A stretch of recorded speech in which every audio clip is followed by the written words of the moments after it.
Yeah, absolutely. Yeah. Okay, well, welcome everybody, and welcome Miro. Thank you very much, Dr. Miro Griffiths, for accepting to give this workshop and design this workshop to postgraduate researchers from the virus doctoral.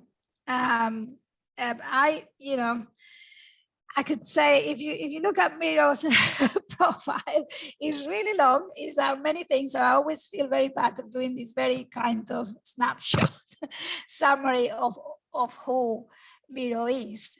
So please apologies for this summarizing the wealth of experience you've got. But Miro did do his undergraduate degree in psychology in the University of Leeds, and then did the MA in disability studies in the School of Sociology and Social Policy, looking at responsibility and direct payments.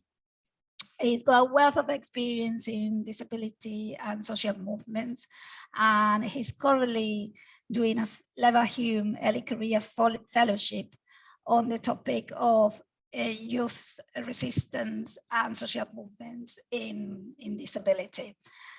I was having a chat with Miro before, and the reason why I asked him to do this training course today is one of those few academics that were doing online focus groups before the pandemic. And this is because he'll tell you more about it, obviously, but because he's worked in many European projects where you have to talk to people in different countries, and online focus groups were really adequate for the type of studies that Miro was doing. So thank you very much, Miro, again. And I hope I haven't been very simplistic in summarizing all your experience, but thank you very much again. And we're all looking forward to learning with you today. Thank you, Anna, and hello everybody. Welcome. It's a pleasure to be here with you. What I hope will be a couple of hours of very interesting, useful information for you as you progress through your journey of your thesis and your research work. I'm going to share my slides so you can hopefully see that if that's accessible to you. I think they've also been circulated as well. Let's have a look. So fingers crossed you can see this. Yes, we can, Miro. Great, thank you, Anna. And just to say, for access requirements, I'm not great at producing slides, so most of the slides give headline comments and commentary and signposting, which I'll refer to and incorporate within my articulation of the key points, and any images that I think are pertinent to the discussion I will describe as well. But most of them, as you'll find out, I'm a fan of memes, so I use a lot of memes in my slides. So as Anna said, very briefly, I'm a researcher in disability studies, and that is engaged with looking at the social position of disabled people in society, and understanding how disabled people are marginalized or seek opportunities to address the social injustices. And I've also spent a lot of time working in policy development as well. So I retain a number of advisory roles as an advisor to UK government, European Commission, and some human rights organizations about issues to do with disability and social justice. And throughout all my work, as Anna said, I've utilized various different methodologies. Most of my research is within qualitative data collection, and the use of online focus groups and online interviews and online methodologies I've regularly included within development of my research, because one is geographical issues of engaging with people from all different places, but also importantly as well, the issue of accessibility. And one key theme we need to think about throughout the entirety of this presentation, but indeed when we're thinking about methodologies, is this notion of how to ensure we are producing accessible environments to take part. And technology offers opportunities for accessibility, not always, and there are implications with the use of technology, which I'll come on to. but I think it's important for us to think about what gains can be made and how the methods in which we employ, such as online interviews, can affect the way in which we collect data, understand the data, and use the data as well. So for the purpose of today, I'm going to do probably about 3 different things.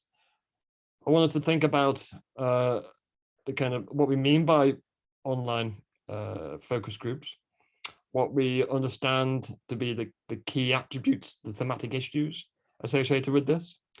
I then want us to think a little bit about the ethical implications and things for us to consider when we are producing and developing online focus groups. And then I'd like us to think through some practical approaches or things for us to consider as researchers when we discuss the importance of participation and accessibility within the production, within the design, the delivery, and the development of online focus groups. Throughout all this, I want us to be fairly participatory. So I will tend to try and talk for 5 to 10 minutes within, or 15 minutes within each section, giving you kind of things, the headlines of issues to think about. And then I want us to give a little bit of time to maybe have a chat in smaller groups associated with some questions that I'll give you for each part. And it's absolutely fine if we don't know the answers. I just want us to be open and have an opportunity to offer insight and thoughts based on our own experiences of doing research, or based on what we think may happen if we carry out research in these particular approaches. So part 1, let's think through this notion of key concepts and debates. And I think one thing is to be mindful of when we think about the purpose of methodology and research. I think about it in 2 different ways. So one aspect is articulating the application of the methods and why we would use this particular method and how we would use it. And then the other aspect is the justification given to it. So it's understanding that the specifics of how combined with the specifics of why and the justification given to that. So when we think about the purpose of focus groups and online interviews, online focus groups, we can think about this notion of our positionality as a researcher.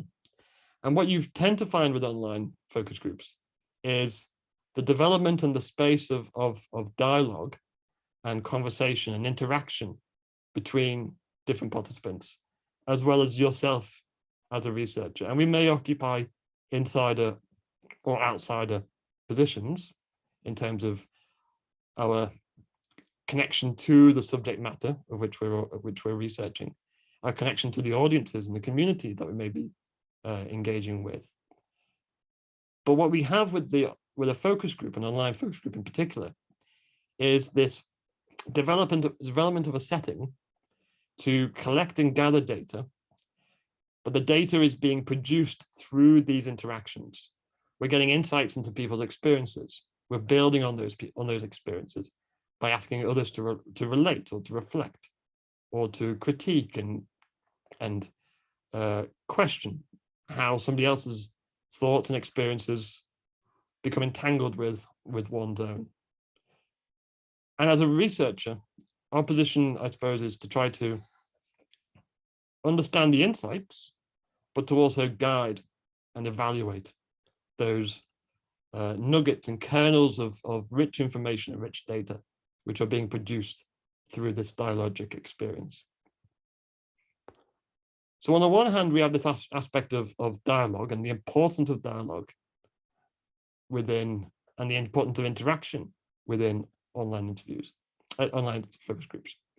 But we also have this emphasis placed on the importance of using online focus groups as a way to remove barriers. So again, on the first point, first principle, first theme, is this importance of data produced through shared dialogue and acknowledging the different layers of interpretation that may take place when we think about the use of online focus groups. But then we start to think about this theme and this issue of removing barriers. And how online focus groups can broaden recruitment as well. So the online option removes some of the identified and perhaps the barriers that we've never even thought about as part of the data collection process. So for one example is it removes the geographical limitations. It allows us to develop a focus group where we may bring together collections of voices from different places across the globe. Or it may allow us to engage with an environment that we can't get access to, either because of our resources, because of our own time, our own pressures, issues with our own research and so on. So there's an issue of how it tackles geographical limitations, but there's also an aspect here, I think, which is often not acknowledged in the research, within the research literature on online focus groups, is the importance of accessibility as well. So many people may want to participate in research, but don't get the opportunities in terms of time, in terms of resources, in terms of support, in terms of geographical position, to trek to a particular place where we've created a space to hold an offline meeting. There may be cost implications, there may be time implications, there may be concerns and anxieties and worries about attending in a space where you're expected to talk and you've got all these people around you and you've got all these processes of data collection around you. So the online space blurs to some extent the boundaries between what you are familiar with and what you're comfortable with and the new insights that will be gained through discussions. So there's a question about how online methodologies for focus groups allow for this opportunity to recruit and to broaden the sample criteria. Because if I think about my own experience of research as a participant, and I'm a disabled person, and I have quite high level of access requirements, and I have to have 24-hour assistance, and I have to have a power wheelchair user.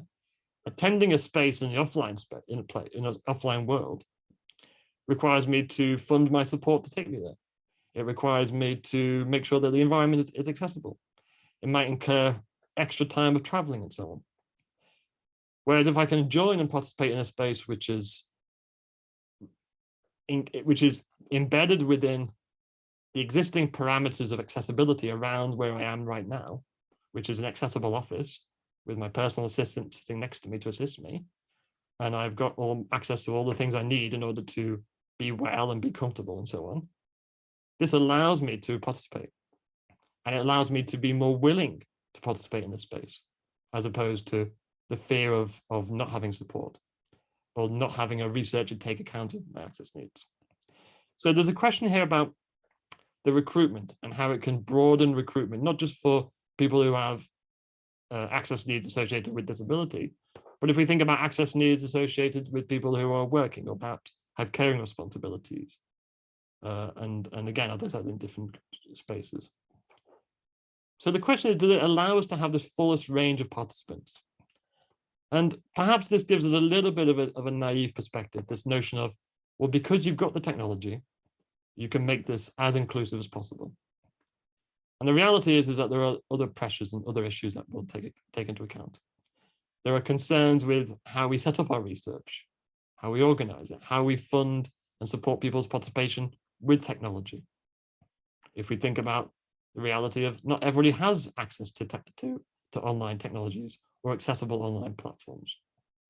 So on the one hand, it's the question of hope and possibility that comes from using such methodologies like online focus groups. But it's also the necessary resources, knowledge, insight, and space and time for you as a researcher to reflect on, what do I do that affects the space in which I am building for data collection? And how do I take aspects of removing barriers, broadening opportunities to participate? And how do I do that within the confinements of your own research design and the implications and limitations of your own research? Because you've only got a certain amount of time to do your research, a certain level of funding. Maybe you've only got certain access to certain communities based on ethical considerations.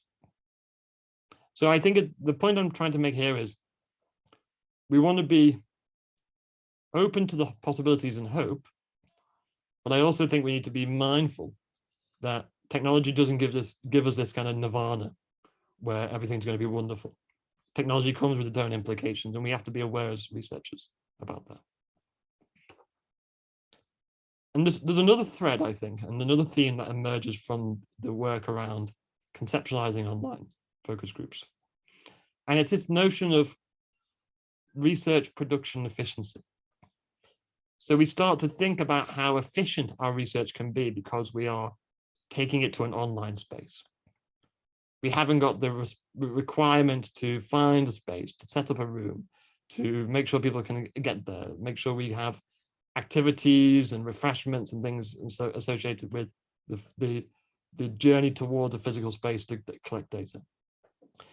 So then this idea that becomes that online focus group becomes a way to bypass these issues and frustrations and problems so that we can just be focused on generating as much information as possible.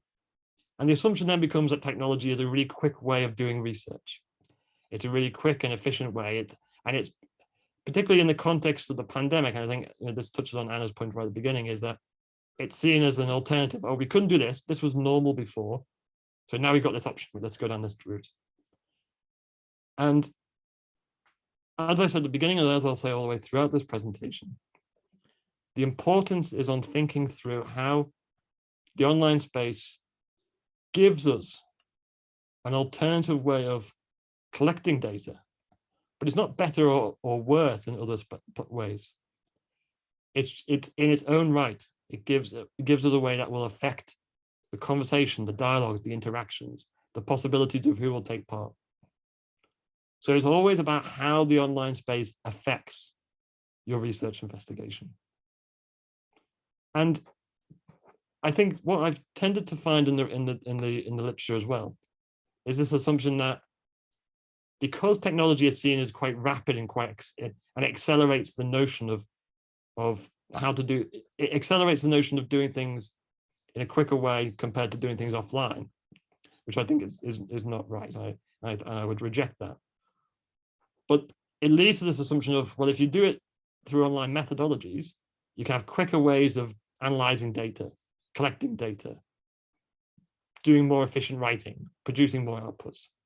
And I think as researchers, we want to try to resist that and challenge that. The online space requires considerable periods of development associated with participation, with the ethics, with how you will make sense as a researcher of the ways in which you've collected the data from the online space. So I want us to try to resist this notion of technology speeds everything up and makes it a lot easier. It doesn't necessarily. But what it does do is it allows us to think about, oops, I'm just going to try and move my next slide.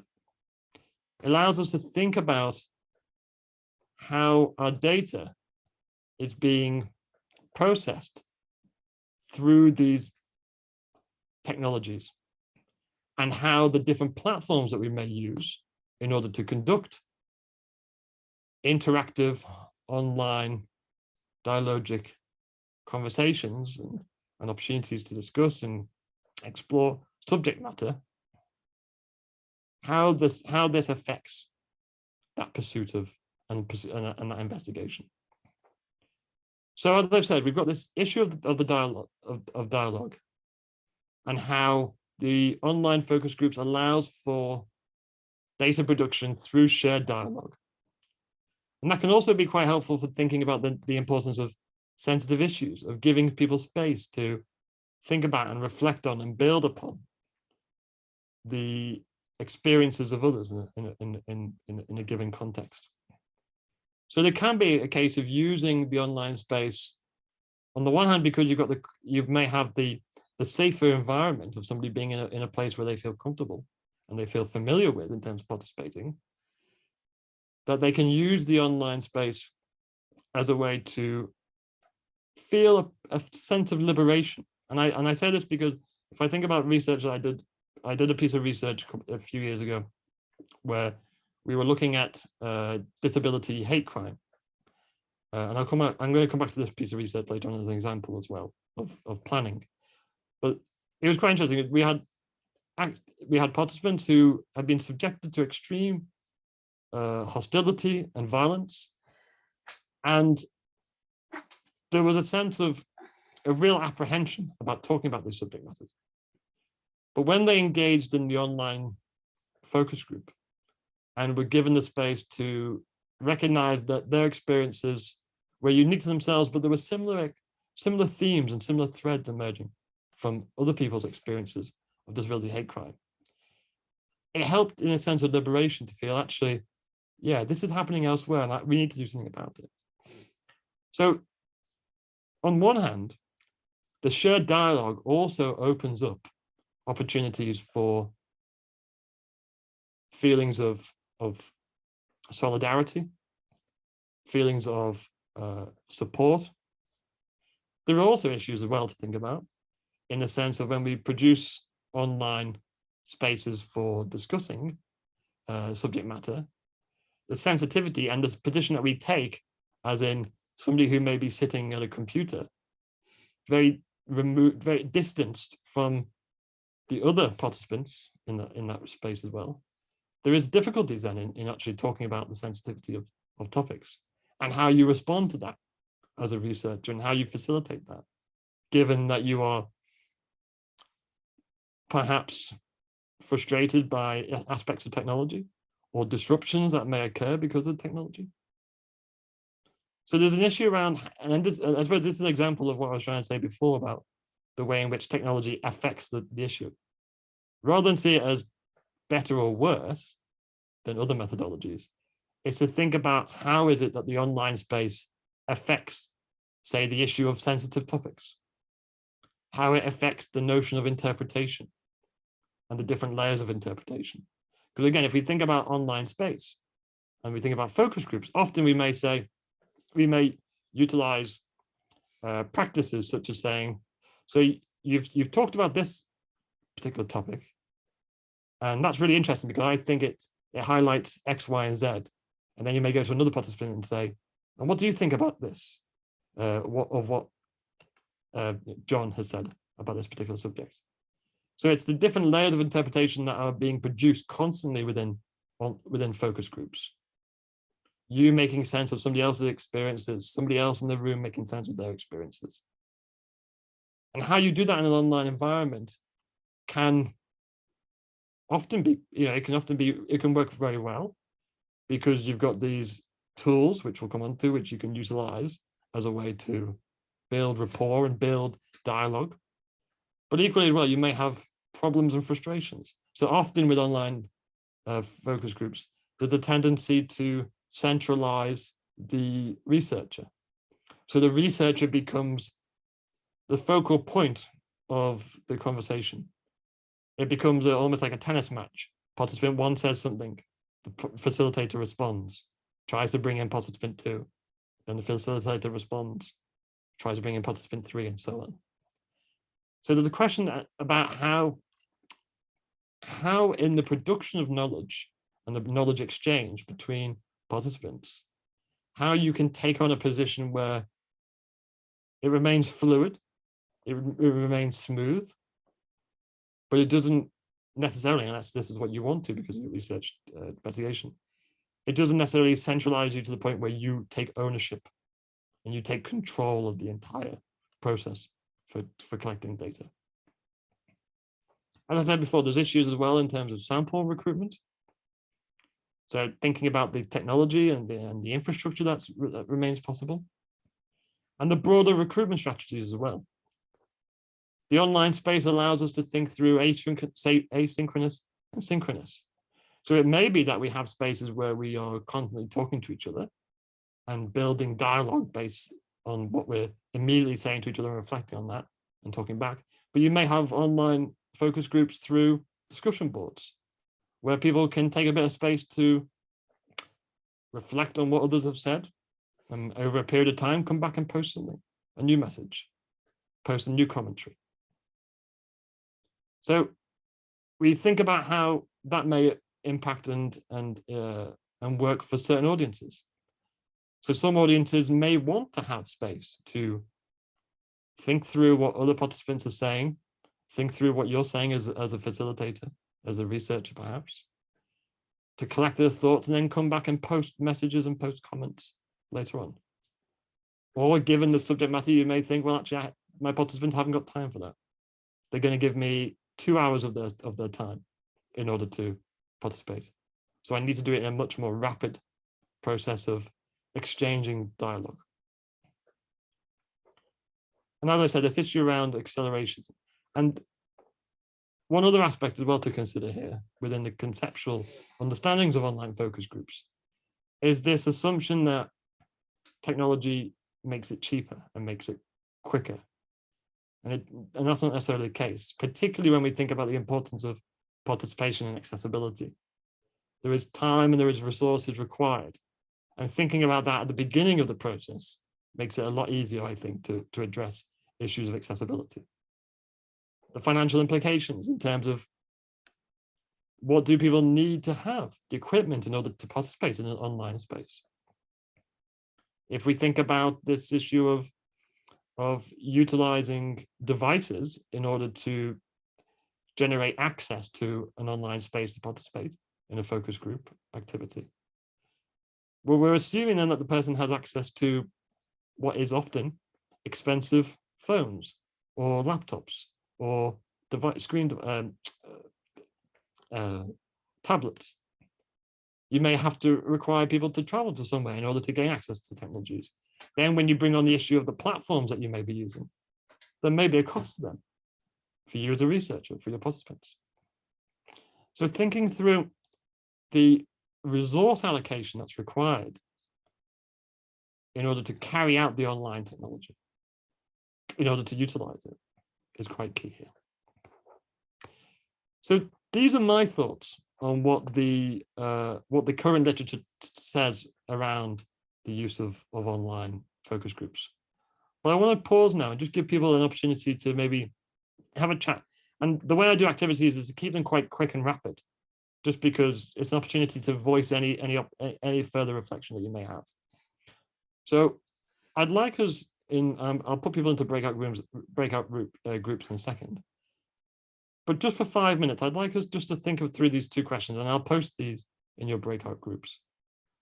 But build on what I've said. Are there other opportunities that you think arise from using online focus groups? So what are the opportunities? What are the gains that can be made from using online focus groups beyond what I've said so far? But also, do you have any concerns or implications around the application of online methodologies for data collection in shared spaces? What are your concerns? What are your worries associated with that? And it's absolutely fine if you don't have any at this point, but I think it's just an opportunity for us to have a little think. So I'm going to stop sharing, and then I'm going to hopefully allow this to work.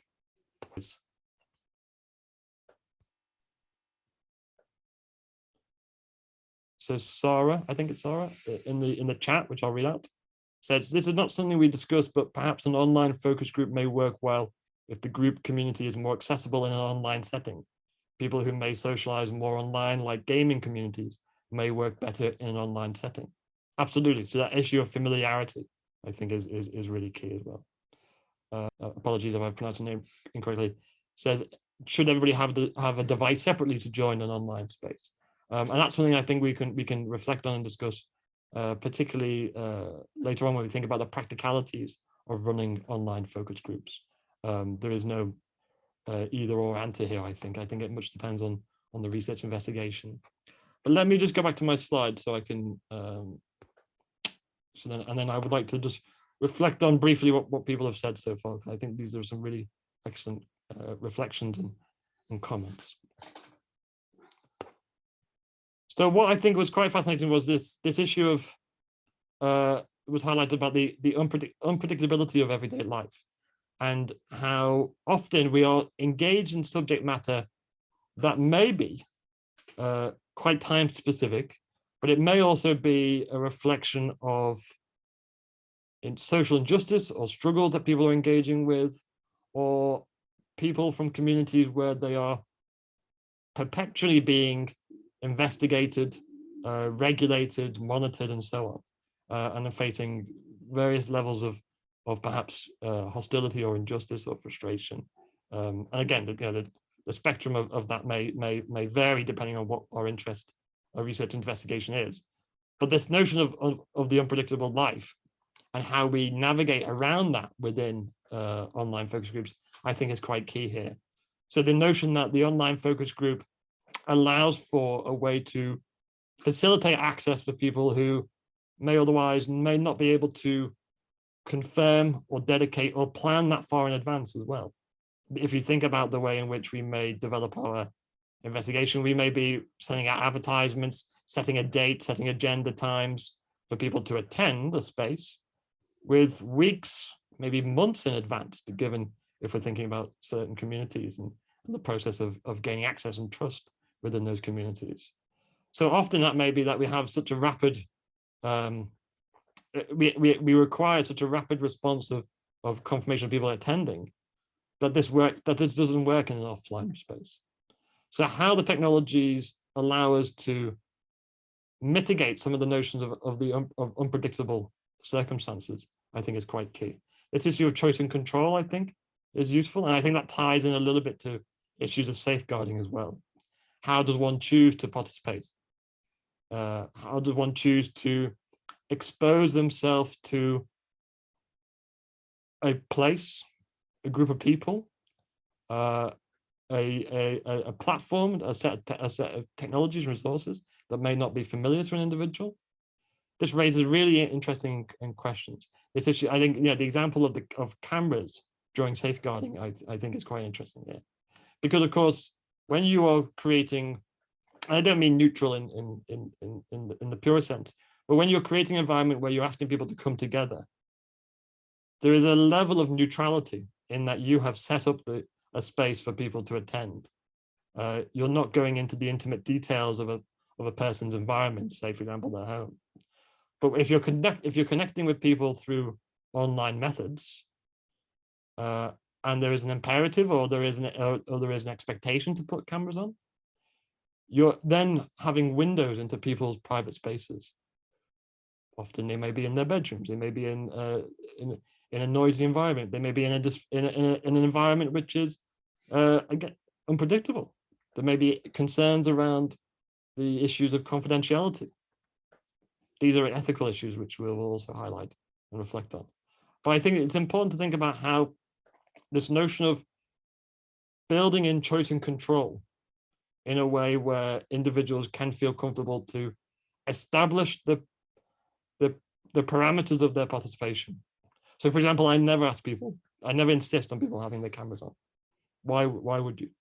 For me, in a case of data collection, because I'm thinking about issues of comfortableness, confidentiality. I'm thinking of maybe access needs for people. A lot of my participants may have complex machinery around them, such as ventilators, such as medical equipment, such as this notion of inverted commas leaky bodies, which is the term that we use in disability studies. And for some, there's a level of privacy that's attached to that. So the participation allows them to engage in an environment which they would not necessarily have access to. But the parameters of their participation should be set by them, by the participant themselves. I think there's also this issue and this plays into this issue of power relation as well, of how you articulate the terms and conditions associated with the participation. How you determine that. Do you determine that as the researcher? Or do we do that as a collective? Or do we do it from the principle of accessibility and user-led participation? So the individual determines how the level of which they want, the level of which their participation is maintained, but also how they want to do that, the functionality of that as well. And I think this issue of fatigue associated with technology is quite key as well. I remember, I've been doing this since the early 2010, since 2010. There was a novelty attached to having online, which we often used to use things like Skype and so on, or instant messaging. There was a novelty attached to it. People were quite excited by it. Now it's become so familiar that people feel excited about having meetings in offline spaces. So there's an issue around the fatigue, and that, I suppose, links into a broader point about the broader social context upon which we carry out our research. How does the notion of technology and access to technological infrastructure, platforms, and so on, how does that situate within a particular period of time when we have been exposed to using online technologies to facilitate much of our engagement in a pandemic? Or, for example, if we're thinking about communities that may be in areas where there are real concerns about safety, about access to resources, if infrastructure for power is intermittent, if there's concerns about people's access to essential space, online space to participate. If that's intermittent, then that has concerns about how you'll carry out your focus groups. So situating the premise of the online methodology, situating it within the existing political, economic, social, and cultural contexts is key for thinking through what's possible, but also thinking about how you justify the methods that you've chosen. So up to now, what I've wanted to do is really focus on this notion of how we conceptualize to the point where we can understand its use and purpose and possibility. I now want us to think a little bit more about the grittiness and the application of using online focus group spaces. And to do that, I've generated these 8 questions, which I've taken from Tutas's work, which I've adapted, which I've regularly used as a way to think through how I imagine and determine what I will use as a way to conduct my research in an online focus group. So I initially think about the number of people who are going to be participating, and does the platform support that? Does it allow for a collection of people to engage in an accessible and useful way?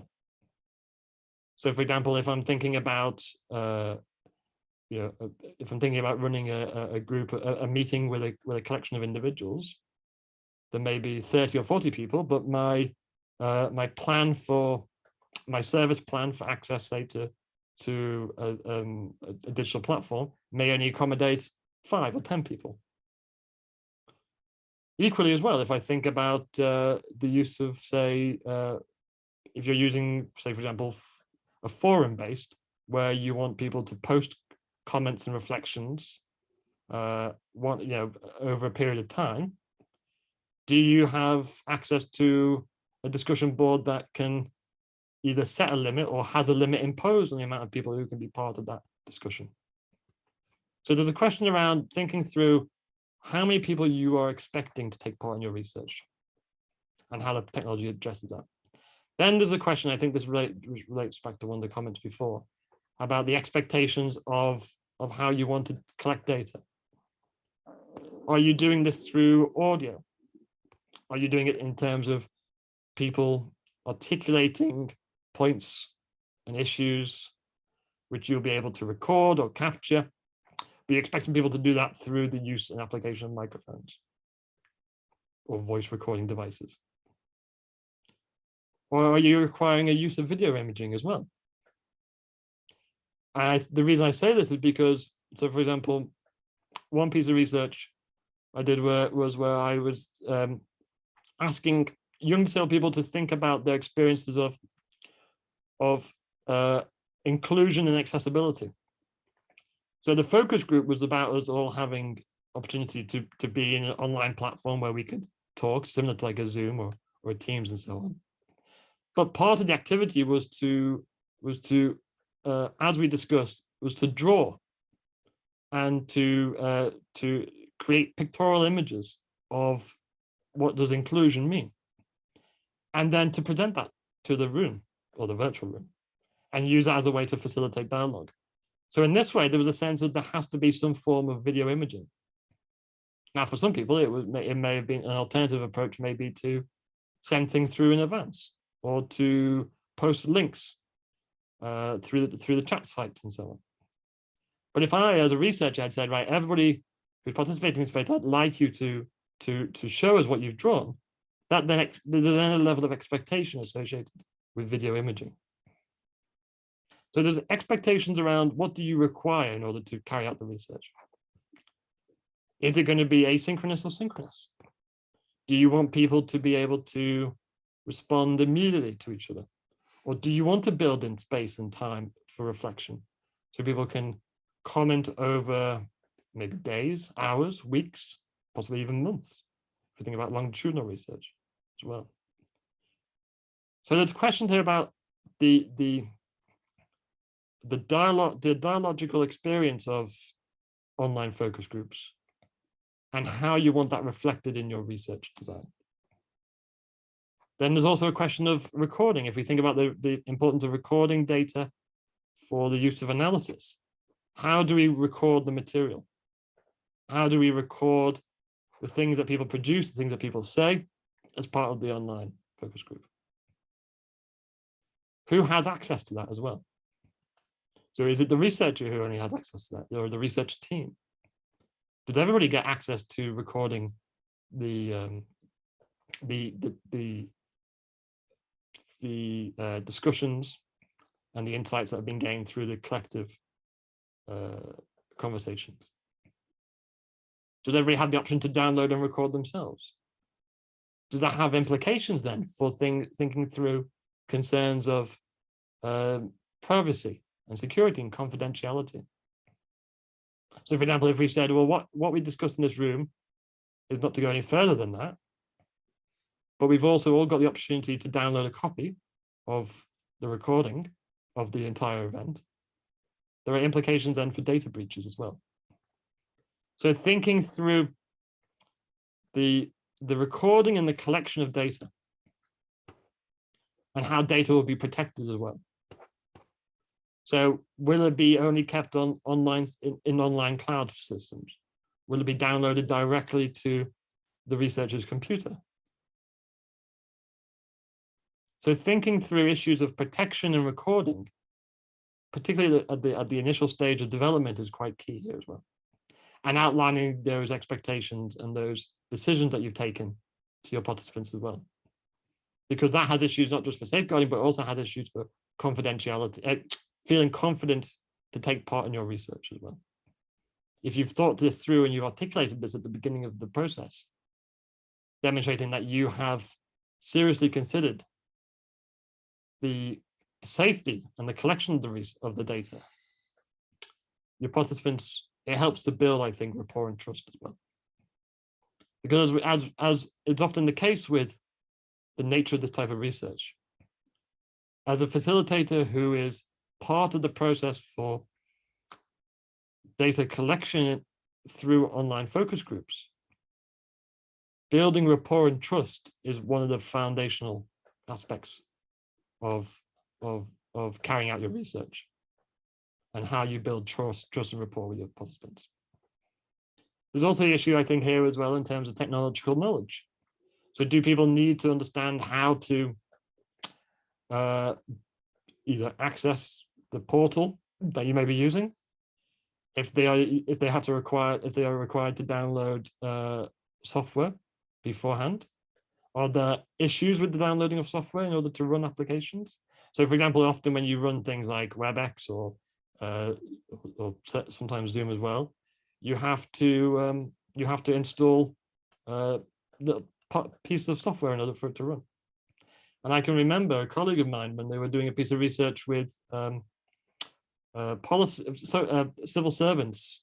The research was exploring an aspect of social policy for, I think it was Home Office policy around immigration.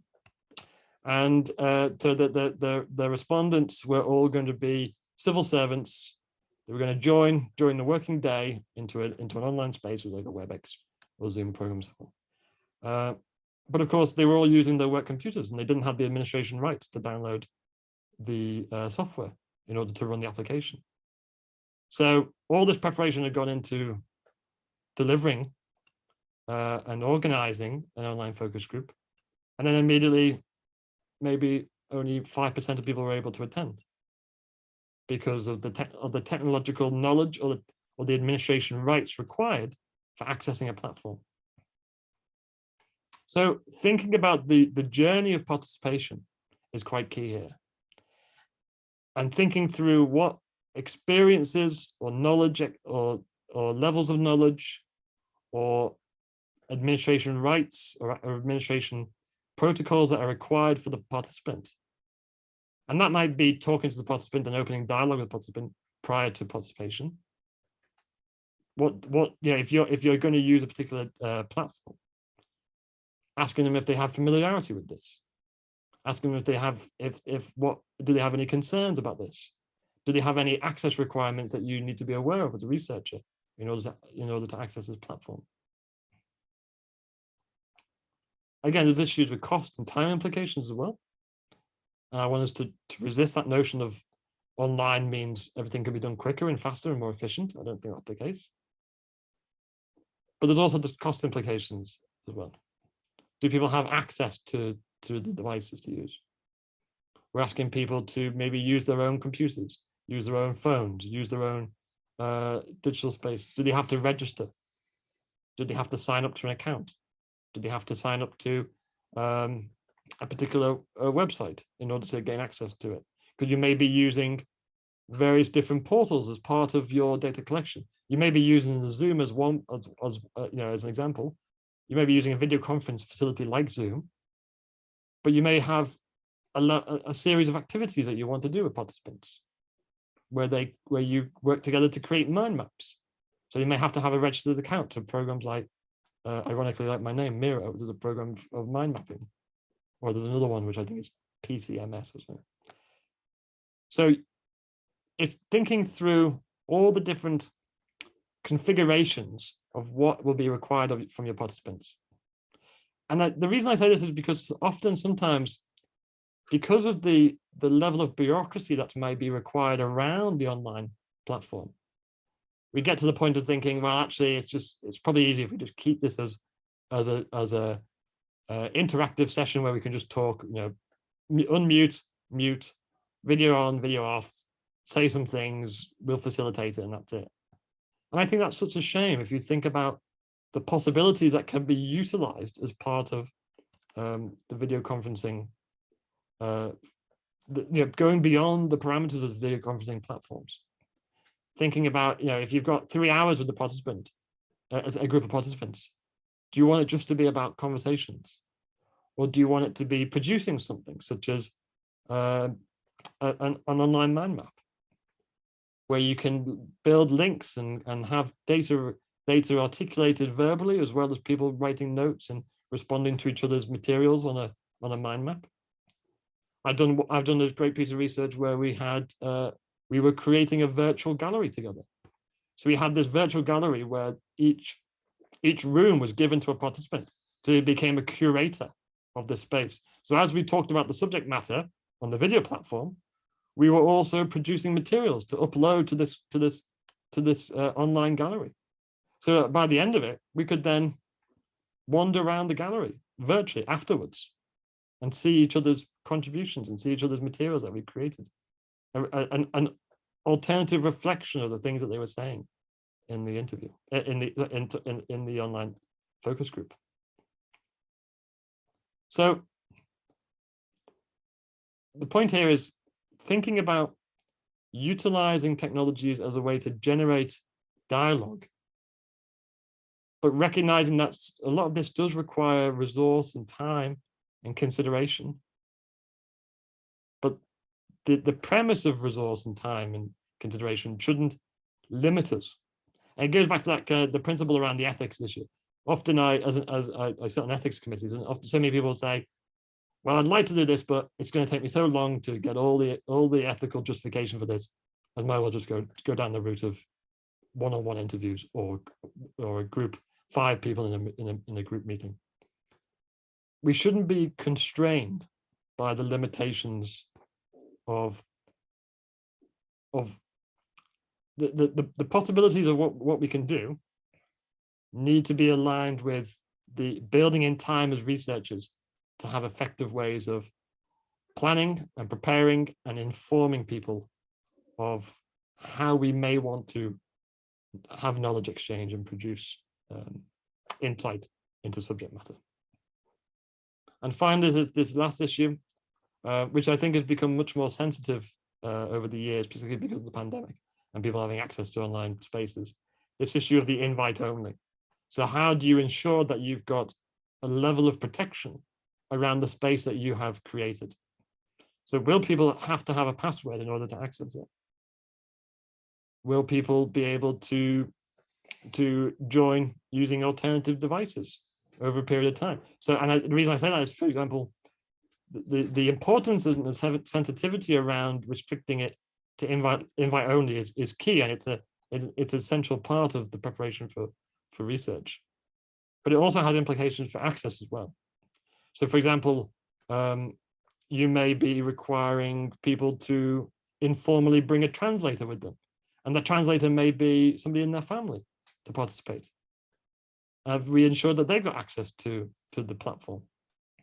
There may be support workers. If we have somebody who has access requirements, who needs a support worker, who may be joining from a different place, or may join themselves as well, in order to help gain insight and knowledge of what's going on. Have we ensured that we haven't just restricted this just to the participants required, but all of those who will have a key role in building, maintaining, and producing within the online space? But again, as well, if you think beyond video platforms and you move towards forums or email threads and email exchanges and so on, there are implications then for how you can bring other voices, other participants into that space, inadvertently or deliberately, or how participants may then decide that they could expose the plethora of existing information to other people as well. So how you address that and how you acknowledge that at the beginning of the design process is essential for thinking through how participation is restricted from a safeguarding point of view, but also how participation is open for accessibility and for accommodating support needs of people as well.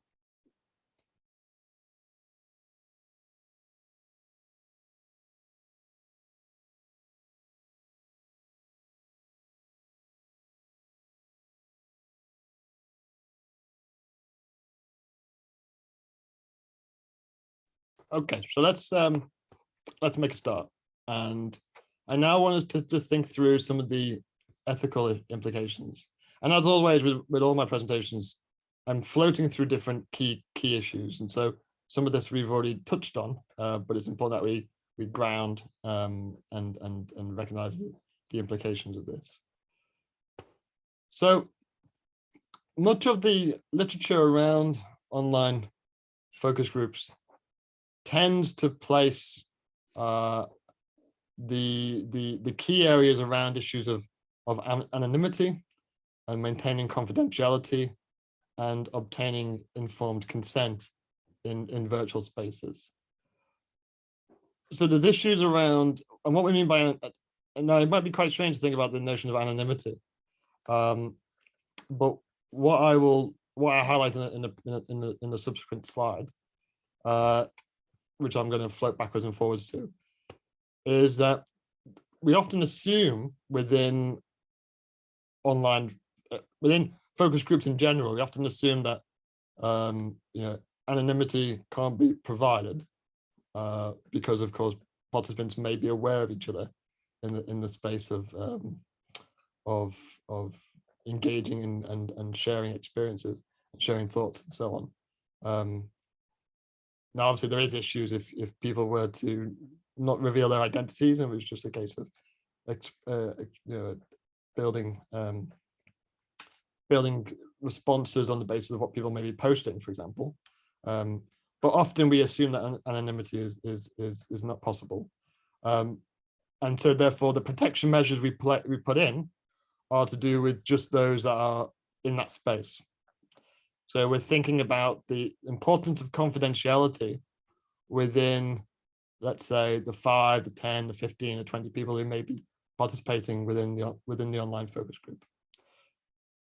But the thing that we must consider as researchers is that we are often using platforms and devices that we have not deliberately, specifically created for the purpose of our research.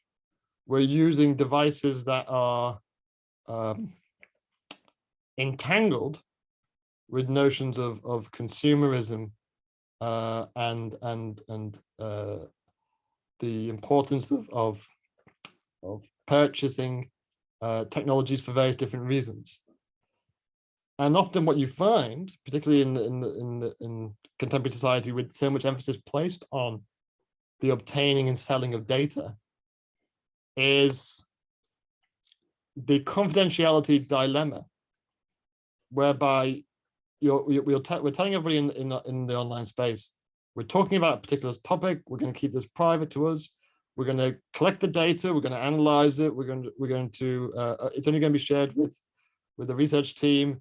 The only key issues you may experience is your data being used as part of public dissemination, conferences, papers, articles, and books, and so on for the future. But you've used a platform that may, as part of their terms and conditions, say we use the data and we sell that data on for other companies to utilize. Or we may be using platforms that give data to certain bodies and certain authorities as well. So media platforms are not bound by the same ethical dilemmas that you're encountering as a researcher. So video conferencing platforms and the platforms that you may utilize as part of your activities are not aligned with your process of gaining ethical clearance for your research. So, for example, if we think about how often the devices that we use capture what we say and then request, and then use that data to sell it, to give us advertisements. I'm aware of other researchers where they've talked about, there was a colleague of mine working on welfare, and the issues around sanctioning and the issues of conditionality associated with welfare payments to marginalized communities. In one of their participants spoke about that nobody knew in their social networks, but they were relying on payday loans in order to meet their living costs and survive and exist. And because they were using their phone to participate in the online interview, online focus group, they we're talking about the issue of payments, and then we talked about online payday loans, and then other people in the focus groups are talking about their experiences of payday loans. And all the participants, over the period of 1 to 3 days afterwards, started receiving advertisements on social media, on Facebook, on Twitter, on other places, talking about options for gaining quick loans and so on. So the question is how do we as a researcher mitigate this and address this? And one aspect is to think about is to take a fairly pragmatic approach. So I tend to try to choose video platforms that has a limited amount of data collection by the platform itself in order to then sell out and use, to sell it to other companies. I also think about the nature of the topic that we're talking about and how important is it. So, for example, if I'm thinking about when I did a piece of research on accessibility of travel for disabled people, we decided as a research team with the ethics that if people started getting advertisements for flights and so on, there was less of an ethical concern compared to if we were talking about the significance of payday loans, and then somebody being exposed to constant pressure of advertising around payday loans. So there's a question around the topic. There's a question around the platform and how the platform is situated within data collection and selling of data. And there's also, I think, this issue of how you articulate the terms and conditions of the platform that you'll choose to use to your participants. So very rarely, as somebody who sits on the ethics committee, do I ever get anybody when they're using online platforms for focus groups or for interviews as well, do they talk about how they're going to explain to participants how the Zoom or the Microsoft Teams will use their data. So beyond the control of the researcher. Now, it may be that you would just give people information by saying, here's a link to the terms and conditions of the platform that's been chosen. It may also be a question of giving space and time for participants to reach out to you to ask you questions about how the platforms will use their data. So again, it's a question around the importance of you as a researcher. How do you become familiar with the terms and conditions? But this is particularly key, and more so because it's we see it being used. We see the use of data by platforms and selling it out as quite key, because often what you find as well is platforms that are often free because they're utilizing revenue in other ways, and they're doing that by taking data and selling it on. So, for example, Facebook is a key example of this. It's free to use Facebook, but it creates a lot of revenue by giving tailored algorithms for what you say and what you present, and then using that as a way to sell on to other companies as well. But you also may have to you may also be mindful of who the platforms have connections with. So, for example, when a colleague of mine was exploring police brutality of people of color in the US, there was a decision at the time. I don't know if it's still the case, but it was a decision at the time that they would not use Zoom, because Zoom had in its terms and conditions a principle of saying we will release data to public authorities, government, and police, and so on. So participants did not want to speak about the issue of police brutality when the possibility is that their data may then be sent over to police and government and civil servants and so on. There are also other aspects that we've highlighted as well. So thinking about explaining software and data use in terms and conditions. But there's also, I think, key issues here to do with expectations. So I tend to have spaces with my participants where before we participate in a focus group, and then at the beginning of a focus group, we give space over to saying, are people confident, content, have any queries about the way in which we are using the device, we are collecting the data, using the data, how the data may be collected by other places as well, and just building in that space, because a lot of this is about offering opportunities for conversations, the conversations that surround the actual participation within the data collection for your research investigation. So thinking about how people understand the platform that you're using and understand the implications for withdrawing the data as well. So, for example, do people know that if you're using a platform where the data is collected by, say, the platform operator, that withdrawing their data means that you're not going to include their data in your research analysis and the dissemination of your findings, but your data has been captured by the platform. And I think this last area as well, which goes, I think, back to some of the comments made in the first activity. It's recognizing the limitations of the group environment that you have created. So, for example, if people are joining and they're joining from their bedrooms, they're joining from a busy home, they're joining from maybe a home that is experiencing volatility and perhaps violence. Though you may be joining from someone may be joining from a place of work or a public space. So there's the inadvertent disclosure of their personal environment. There's also the issue, of course, if you're inviting somebody to come into a space, an offline space, where you've said, right, within this arena, we are going to be exploring this particular topic. To some extent, you have closed off the participants from the world beyond, from the social world beyond.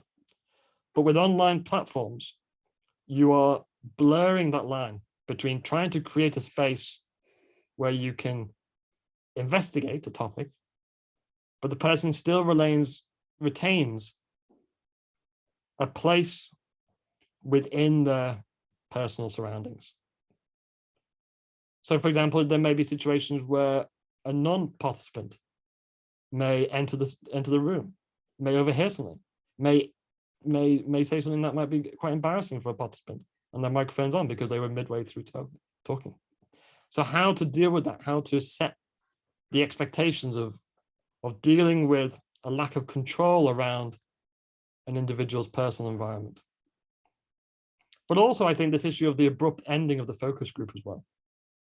And that is particularly key. And I see very little emphasis placed on this within ethical applications, but also within the literature in a broader sense. If we think about the way in which we may conduct interviews and online focus group, interviews and focus groups in offline settings, there is a process which we go through where we try to ease a participant into the data collection, where we may talk about general topics, where we may discuss niceties, pleasantries about the weather and so on. At the end of an interview, at the end of a focus group, depending on the sensitivity of the topic, we may sort of spend some time trying to just transition towards the social world we were in before emerging into this space. We may talk about support and safety. We may talk about things we were going to do on the weekend. We may talk about things not to do with the research as a way to ease the transition. And as a researcher, I've spent sometimes an hour with a participant or a group of participants after an interview and then a focus group. And sometimes I've spent 5 minutes. But I've gone through a process before and after where I've helped, or I try to do as much as I can to assist with the transition into and out of the investigation for them. But of course, when you're doing something online, there's an abrupt ending to this. At 12 o'clock, I'm going to say goodbye and I'm going to close the screen. And immediately, I've finished. I'm gone from this world, from this online world, as will you be in terms of spending this morning here. So when you think about somebody experiencing topics and issues that they're exploring in the case of a focus group, and people have been building on, they've been listening perhaps to people's experiences, they've been challenging, they've been reflecting, they've been politely disagreeing. There's a problem of how we close that down, because immediately when you say goodbye and you as a facilitator close the platform, everybody's gone and they go back into their own spaces. So there's an abruptness to the ending of a focus group. Less so, I think, than we would experience in the offline world. And the offline world is still abrupt. You've gone from speaking and talking and interacting on subject matters that you find interesting, that you find difficult. It's still abrupt, but there is a process upon which you understand it's coming to an end, and you're moving out of that space, and you may be going through activities for your own transition as a researcher, as a participant. But there's a disconnect when it's online. And it's how we mitigate and how we address that and support people through that process.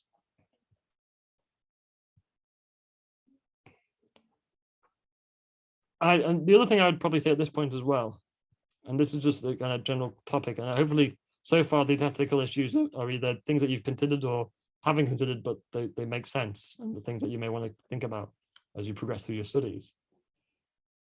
Remember that often the ethical discussions that surround the progression of technology is always lacking. So the rapid acceleration and progress of technological opportunities is often much further ahead of the ethical implications and the issues that surround the use and application of the technologies. So carving out time as a researcher to think through the ethical implications upon the platform that you've chosen to use is quite key. Not just for the responsibility to your participants and your institution as a body who is supporting you through your studies, but it's also thinking about how these ethical implications will address and affect your research investigation and the data that you may collect as well.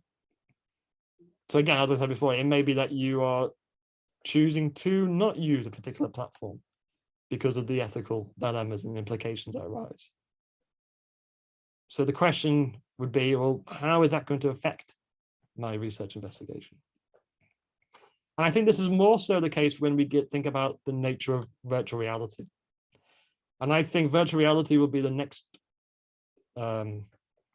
key component within online focus groups as we move towards trying to replicate the offline world within an online space. And I have some reservations about the notion of virtual reality, I have to say.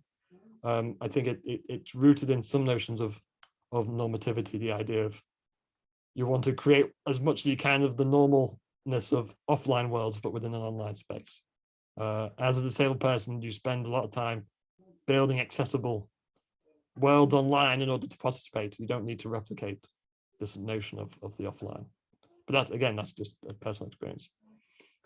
But the issue with the virtual reality, I think, is quite key. It raises implications because the development of avatars, of identities, of caricatures that you can create that you'll use as part of your participation. This has implications for direct identifiers associated with participants. It has implications, again, for use of data being sold and so on. So there's questions here about how, whether it's using a specific platform or a specific channel, or combining activities of, say, having a discussion board where people can post comments to each other as part of a focus group at the same time, or outside of online meeting spaces where you have much more synchronous conversations and dialogue. So the combination of whether you're using singular or combined activities and the opportunities that are being presented with virtual reality, I think, is quite key as well. So, for example, I've seen there's a new piece of technology that I'm exploring at the moment with colleagues, whereby you enter a virtual meeting space, and then your head is kind of floating in the space, and you click your head and you can drag your head closer to other people's floating heads in the space. The closer you get to one group, the louder their conversations are, and less so of the people who you've moved away from. So this has, if we think about the way in which we conceptualize workshops and conceptualize focus groups where we may be moving between discussions, this has real implications, I think, for virtual reality has real implications for the future of online technologies. You may be accessing these, or you may be thinking about this for the future, or why you may not want to use it as well. So again, thinking about the ethical narrative, which is often a lot slower than the technological progression. Let's stop again for 5 minutes and do an activity. Actually, I just realized the time. I'm not going to stop for this activity now, because I do want to spend a little bit of time on the next phase, which is, again, a bit more practical. So I'm going to, if you don't mind, I'm going to skip this activity, but I'd like you just to think about this in your own, as part of your own self-directed study. I've given you here 2 examples of scenarios, and actually these are the things that happened to me as a researcher, where I was organizing it. One was organizing an online video conference focus group, and as part of that, I was booted out of the meeting because my connection was lost. So immediately, as a researcher, I had left the space that I had assumed that I was going to be in for the entirety of the event. And it was on a very sensitive topic as well. That had major implications then for when I came back, eventually joining. It had issues for data collection. It had issues of, do I ask people to repeat what they spoke about? Did people leave during that process? It had real implications here for the way in which we prepare possibilities. Because what we're thinking about when it comes to ethics is the mitigation of risk and the alternative approaches that we may take if things occur and happen. So mitigation of risk up front and the preparation that's required to respond to the immediate crises that may occur.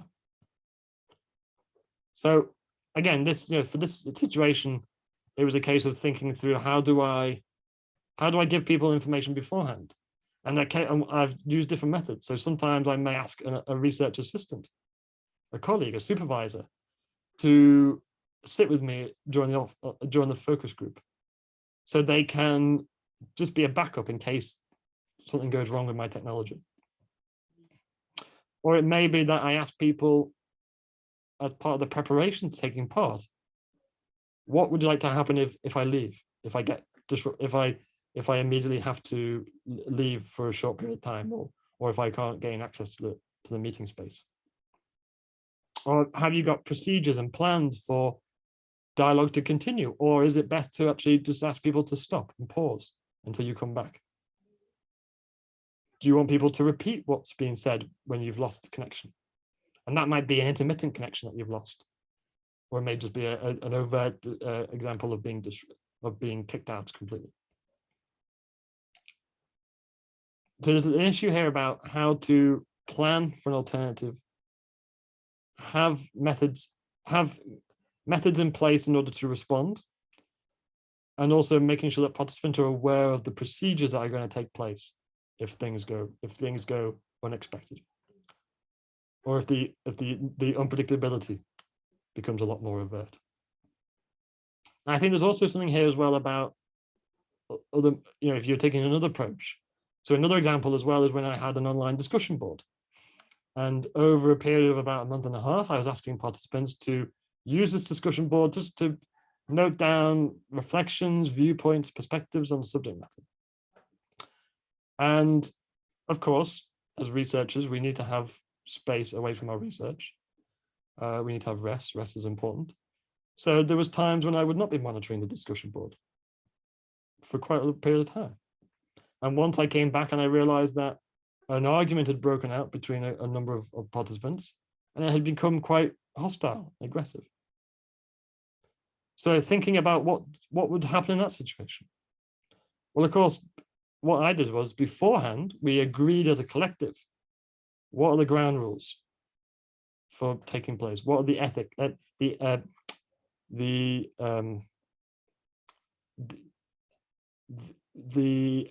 we call netiquette.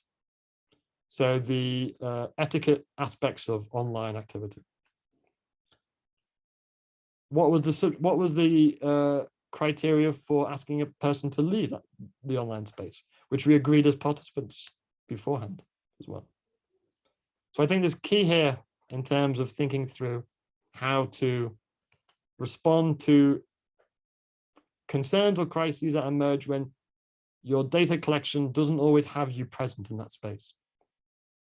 And as a focus group, the role of the researcher is quite key because you're maintaining the emphasis on the direction, but the way in which you develop your research, you may be able to do that without having a very vivid, visible position in your research.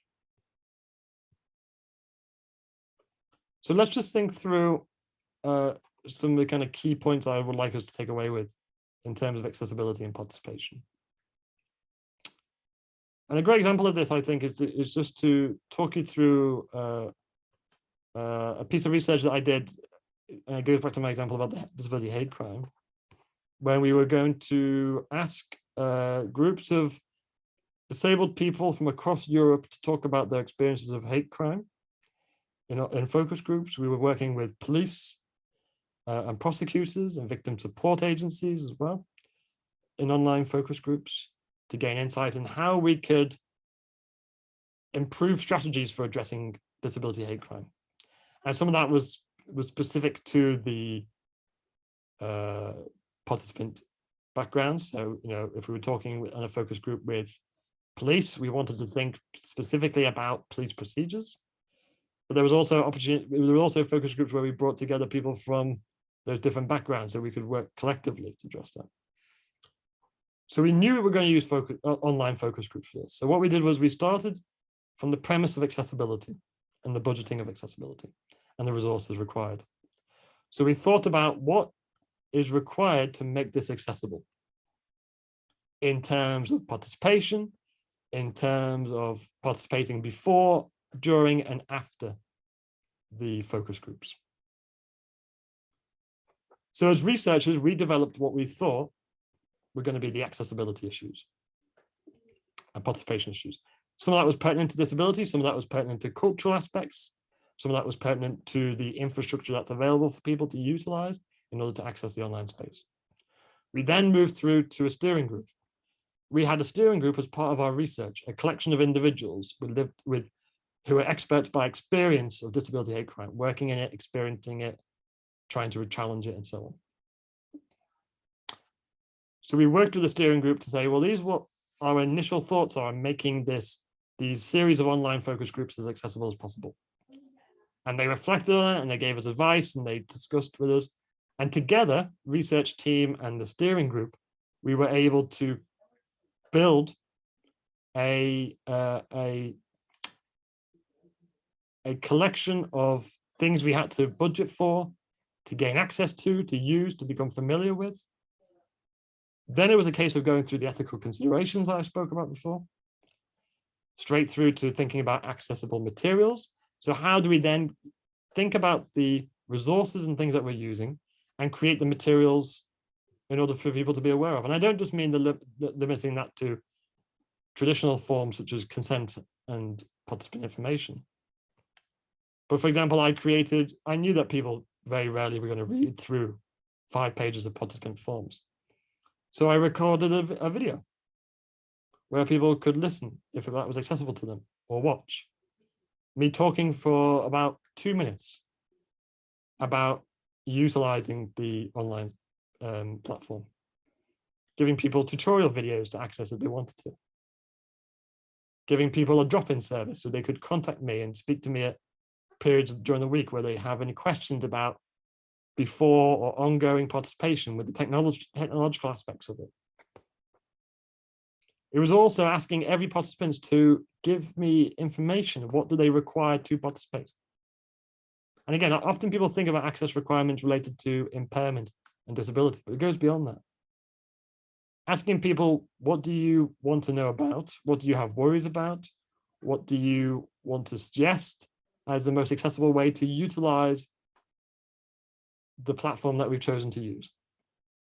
Have they got preferences about what platforms work for them, what doesn't work for them, from an accessibility, but also from a preference, from an area of concern and trust?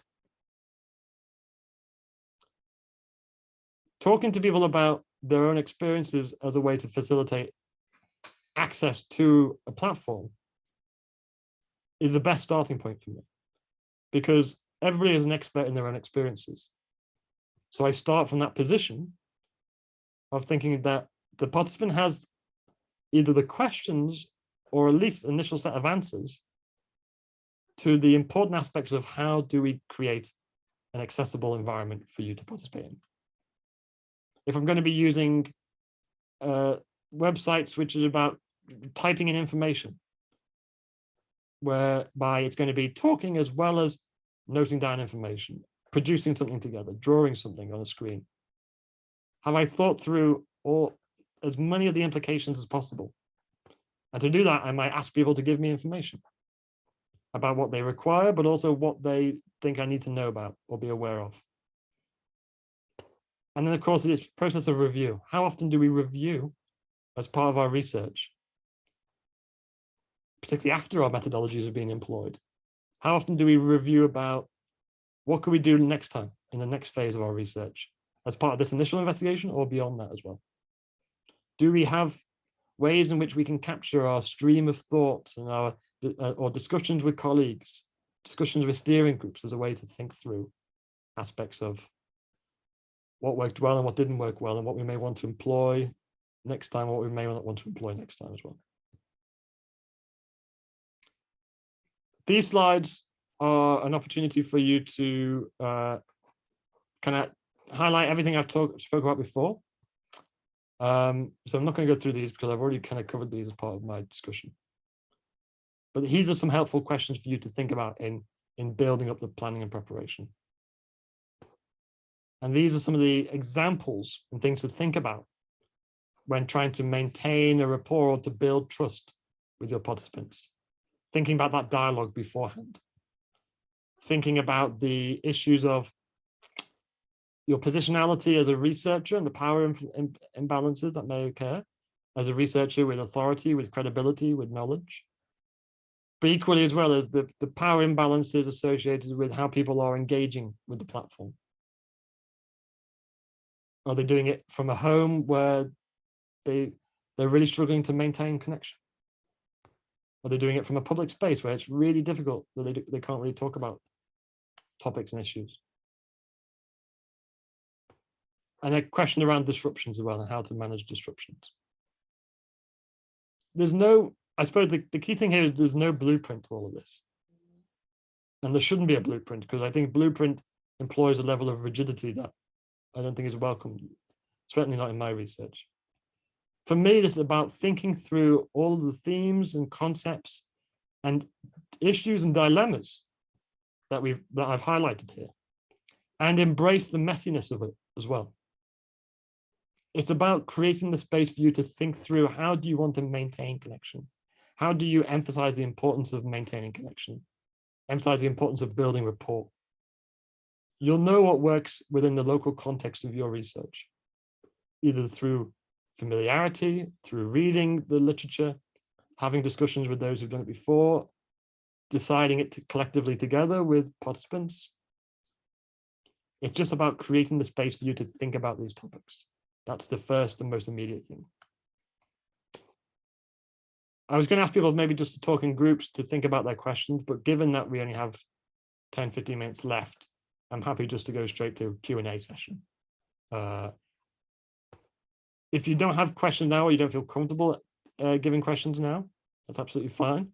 I'm happy for you to email me or to find me on social media, and I can give a bit more of a tailored discussion about the specifics of your research. But if you do have questions now, I'm happy to answer as many as I can. But the point is, if you feel under pressure, don't feel you have to respond now. You can contact me afterwards. And here are my contact details if people want to make contact with me. Email, my profile page, if you're interested in my areas of research. And Twitter, I'm not always on Twitter, but you can follow me, and that's another way of contacting me as well. And finally, here are my references of things that I've spoke about today. These are some of the initial ones, but hopefully you'll be able to build on these. These are good, I think, starting platforms based on where you are on the journey towards thinking about online focus groups. Okay, so I'm going to stop sharing. This is when I realize now that everyone's left, and I've been talking to myself for about 30 minutes, 40 minutes. No, you're still here. Phew. Okay, so I have 10 minutes, but Anna, should I hand over to you? Is it best if you? No, that's fine. That's fine. No, I just wanted to say that as they try and think about the questions, yes, we're all here. We've very much enjoyed it, Miro. I've got a question, but we'll see whether we get any hands up. So please put your hands up. I mean, my question is about the virtual focus groups, because I've read about them, and you did mention. So I can't possibly imagine how they work in practice from a research perspective. The thing is, I can't even imagine how they work in practice from a user perspective, because I never use these spaces like, I don't know, virtual reality worlds like Sims or whichever. But yeah, but what are your initial thoughts in terms of kind of how does the, because as researchers, we tend to get real data, obviously constructed by the participants. We know it's a construction, or that's how I believe it. But when you purposely disguising who you are and become this other person, how useful can that be for you in terms of getting the kind of their own truth, but a kind of truth? I don't know whether I explained myself. No, I think it's a really important point, and I think it depends a lot on the investigation you've set out to do. So if there's an importance around the familiarity of one's experiences of a particular topic or particular issue, then some of the focus group may be given over to just understanding where people are in terms of that experience. And therefore there may be more of a reveal of a person's background or experiences on a particular or insight on a particular matter. If the focus group is in order to permit the levels of anonymity in a way that either allows it to be more conducive in terms of people are giving more, people feel comfortable giving information, and they may feel comfortable to respond to people's points and say, oh, I don't agree with that. And so actually, so the privacy aspect may also help to guide a level of trust in one participant's own ability to respond. Because often I've been in situations, and I've done it as a participant as well, where I thought, I've listened to what somebody else has said, and I've got a really good point I want to make, but it's going to come out as a criticism of what they've said. So I'm not going to say anything.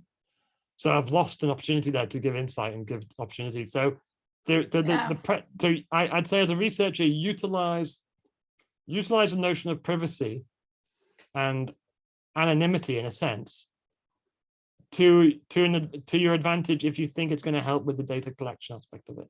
But there's going to have to be an agreement amongst all participants around how people are going to participate in this. Yeah. I think this is more so if you're going to go down the route of using virtual reality, whereby people join as avatars in spaces. Absolutely. I think the majority of people, if you're going to be using video platforming procedures like Zoom and so on, it's more likely that you're going to have a level of knowledge of who's taking part in this process, because people have joined with credentials. You may have gone through an introductory activity where people get to know each other and so on as well. Thank you. Yeah, it's a fascinating. It's mind blowing, isn't it? But I imagine that the future of online focus groups will move towards this usage of virtual reality as it becomes more popular and more open and accessible. For if we think about Facebook, for example, now it will move. I imagine that the future of Facebook and social media will be online avatars in virtual worlds where you can move around and find out information. Yeah. How that is utilized by research. Exactly, because the context of who is answering. So if you, Miro, are giving me an answer in a focus group that I'm facilitating, I kind of contextualize it, that is constructed by you as the way you talk, look, whatever, and who you are. But then if I can't contextualize it because in your avatar, say you are an able-bodied woman, but maybe that's not a bad thing, isn't it? Well, that's the thing, isn't it? It's whether the avatar or the better control you, or the more control you have over creating your presence in the virtual space, if it facilitates more of a desire to participate and to articulate your thoughts and ideas, compared to, you wouldn't say as much if you were having to reveal either your voice or your presence. I think, it does raise a really interesting question about data collection. Sorry, I don't know whether there are any other questions. You've got a comment on the chat by Becky saying that she's, you're giving a lot to think about the idea of creating asynchronous space for discussion, which I think, again, there is lots of the literature of that, because, I've been reading a lot about focus group, but then we don't get many kind of practical examples. And I think this is why, Miro, this has been so good today, because the way you were intertwining the theory with your own examples, I think is really helpful for I think the thing I'd say back to Becky's point is in thinking through online focus groups, and I think this is a tendency of the offline world, where we may have to invest so much in only getting one or a series of the same thing that we're trying to create. Resources, we're going to have one big meeting, we're bringing people together. So all that goes into one aspect of data collection that way, or a series of repeating the same configuration of the environment. With the online, I think you get the opportunity to have variation in the way that you produce the mechanisms for data collection. So, online focus groups on a video platform combined with a discussion board where people can go to and post comments, or an instant messaging service in between meetings, I think is quite key. So, for example, I've been doing a piece of research where people have been, we have 2 meetings virtually, face-to-face, of 15 people. But in between these meetings, we want to give people an opportunity to keep posting comments and reflections on things that we've talked about.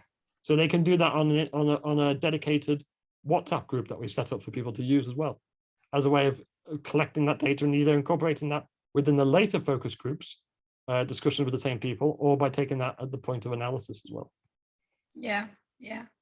Miro, you've got a question in the chat from Sarah. It says, in terms of how to approach potential participants for a focus group, is it possible for an individual researcher to do this, or is it only feasible if you're working with an established institution organization? For example, in your research with hate crimes against disabled people in Europe, how in practice do you contact potential focus group participants? Did you send invites yourself, or did you work with an organization to disseminate the invitation on your behalf? This idea of the gatekeeper access. So, so typically, most of my approaches to research participant recruitment is either done through gatekeeping sites.